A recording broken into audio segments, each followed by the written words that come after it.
What's up guys, Elfis here, and today I'm going to be doing another Han Hero review. As some of you may know, I already posted this video. I'm deleting the other one and reposting it because of the audio issues. Hopefully they'll be fixed in this video. I believe I found a way to record some. It's not the same way, but it's a little bit more annoying, but whatever, you know, you deal with it.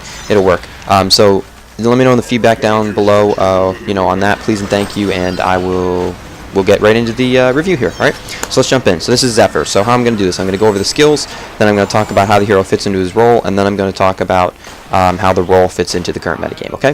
So let's go over his skills quickly. So, Gust. Fantastic ability. I'm just going to let you guys read the abilities. I'll just go over how I think they are and how strong or weak and etc. What changes I may or may not make. Things like that. Gust. Fantastic ability. Its primary use is the crowd control, hence the reasoning for the magic damage not being incredibly high, as well as, you know, the cooldown and things like that being low. Crowd control abilities typically have longer cooldowns because they're typically strong abilities, really, really strong. Crowd controls are typically the strongest abilities in the game. Not always, but typically. So, just simply because you not only get the damage from the whatever the skill does, but also from the damage you can inflict in the crowd control time, basically. So let's get into it. So Gust, how does the ability work? You guys can read it there. Basically, it just pushes things in the direction that you pick. There you go. You just saw me push a cursed. Perfect time for an example. I don't think the cooldown is too long. I don't think the damage is too low or high. I don't think the range is too short. All of the sort. It pushes you just far enough. It's fantastic ability. All things of that. The only thing I may or may not change, the ability is very high mana cost for a agility hero such as Zephyr. He's an agility hero, but he plays more like a strength hero, so to speak. His intelligence gain, not particularly fantastic. It's not horrendous, not particularly fantastic. So he doesn't really get really high mana pools. The problem is that early on in the game you can't even use it twice without, you know, you need more mana. You have to wait for it again. You don't even have 250 mana at level 1. So it's similar to Devo Hook in that sense. You know, people that's what it reminds me of, because you can't use Devo Hook more than once at level 1 anyway, as well. So that's a slight problem with it, but considering how strong the ability is, it certainly makes sense. You can use it offensively or defensively. It has fantastic, you know, capabilities.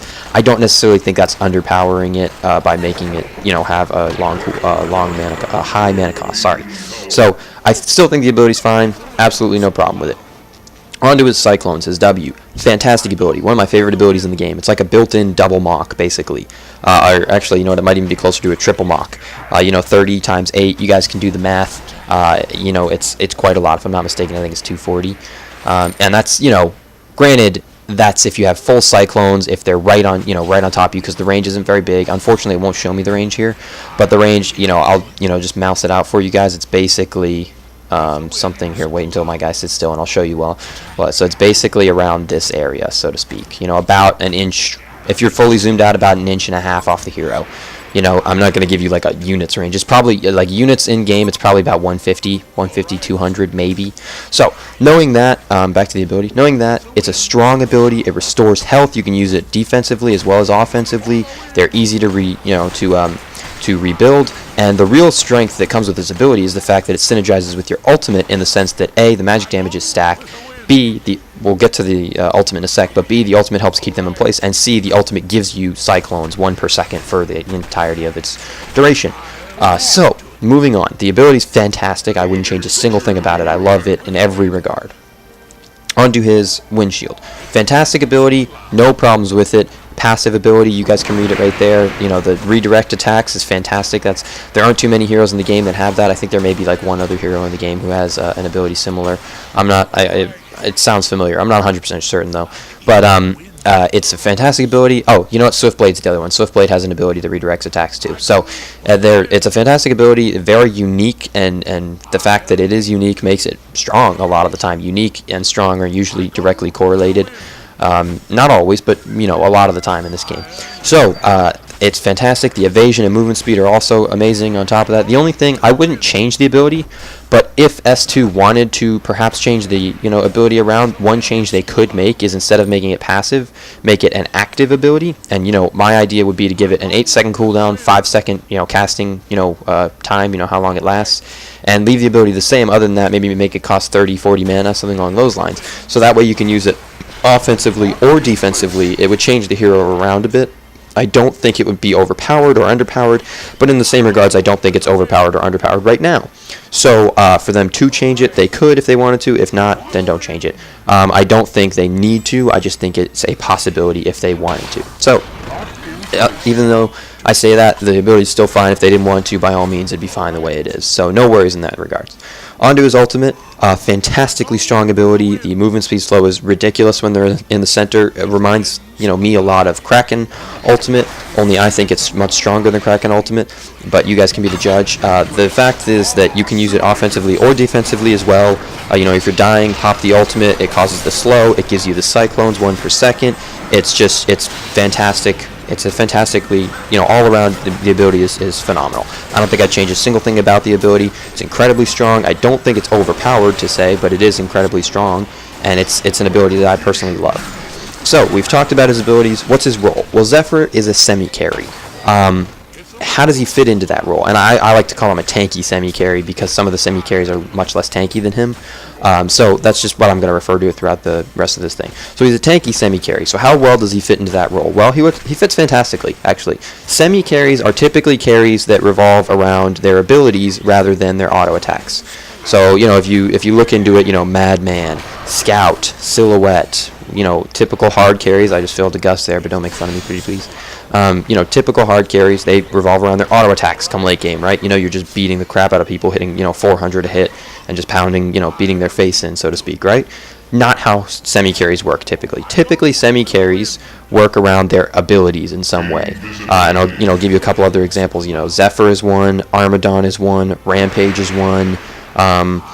Let's see, who else? I had another one in my mind just a second ago, and I've now forgotten who it was. So unfortunately, if I think about it, I'll bring it up. But so they're all heroes. Armadon in particular, Zephyr in particular. Gladiator is another one. That was the one who I was thinking of. Gladiator without the whip, the hero's basic. He's very, very weak in some regards. Some people would say that the whips are those are similar to attack modifiers like the hard carries have, right? Well, yes and no. It is technically kind of an attack modifier, but it's a stronger attack modifier. It's one that doesn't proc on every single auto attack. You know what I mean?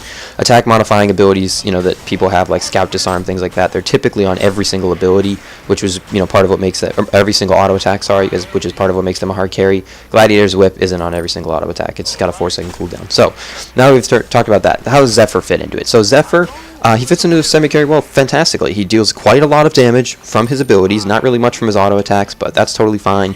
Even when you get a mock, he still really doesn't do too much damage from his auto attacks. It's still primarily from the AoE magic damage that he deals. So that's fantastic, though. He's incredibly tanky because of his ultimate cyclones, the gust to keep him away if needed, that kind of stuff. His shield, every one of his abilities can be used defensively. So, which makes it fantastic. They all do very decent damage, which also is fantastic. He's a fantastic tanky semi-carry. Fantastic in every regard. So now, how does that role fit into the current metagame? Well, unfortunately, it doesn't. So, the way the game currently works, people like to do, one of two styles. They usually either like to go with a hard carry and try and win late game. They'll try and get some defensive heroes other than the hard carry and build it up so they can survive early game without getting raped, and then they'll basically just depend on the hard carry to get farm and win late game. The other style is that they like to win early game, in which case they'll either go really heavy on gankers and early game heroes such as Pebbles, Monkey King, things like that, heroes along those lines. Or they'll go with the push strategy, in which case they'll go, Poliwag, Defiler, Balfagor, Ophelia, things like that, Demented, heroes like that are really good at pushing towers, maybe Wild Soul, stuff along those lines. So, where do semi-carries fit into that? Well, they don't really fit into either category. They aren't very strong at pushing, typically. Zephyr's actually not bad at it once he gets level 7 and can start building up Cyclones, but without Cyclones, he's really not very good at pushing, but he's not, so semi-carries typically aren't very good at pushing, and they're typically not hard carries. Late game, a hard carry wins. So, hard carries win 40, maybe 45 minutes till end game. Gankers and pushers win, 0 to 15 to, up until maybe 25 minutes if you have a good start. Semi-carries win somewhere between, 15 and 25 is when they start, depending on how their farm is early on, up until about 45. And they kind of run the game in that little range.